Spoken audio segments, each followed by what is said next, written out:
कहने का मतलब है परमात्मा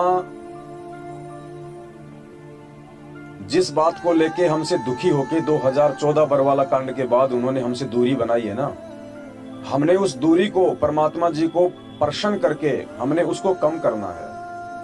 हमने वापस परमात्मा को अपने पास में लेके आना है। हम ये ना सोचें कि गुरुजी चले गए, गुरुजी आ जाएंगे।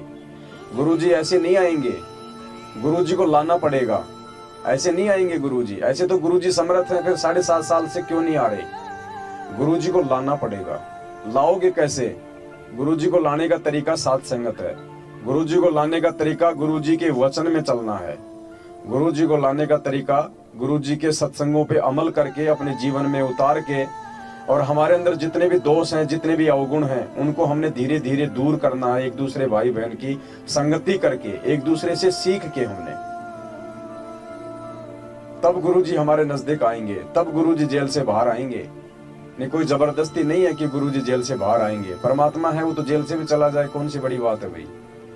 अगर हम सुधरने का प्रयास नहीं करेंगे, हम अपने अंदर वो बदलाव नहीं लेके आएंगे, इतना ज्ञान देने के बाद, इतना समझाने के बाद भी अगर छोटी छोटी बातों पे हम एक दूसरे भाई बहनों से मनमुटाव करेंगे, हम एक दूसरे को शक की दृष्टि से देखेंगे, हम एक दूसरे की निंदा चुगली करेंगे, उसके साथ बैठ के हम उसकी मीठी मीठी बात करेंगे, दूसरे के साथ बैठ के हम उसकी मीठी मीठी बातें करेंगे, इससे परमात्मा दुखी होते हैं, इससे परमात्मा प्रसन्न नहीं होते, क्योंकि ये परमात्मा के ज्ञान में नहीं है।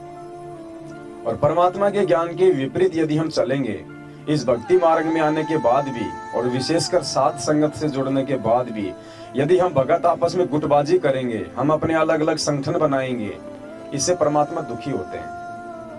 तो ये अब हम भक्तों के ऊपर निर्भर करता है कि हम परमात्मा को प्रसन्न करना चाहते हैं या हम उनको दुखी करना चाहते हैं। कहते हैं जिन बातन से गुरु दुख पावे, तिन बातों को दूर भगावे।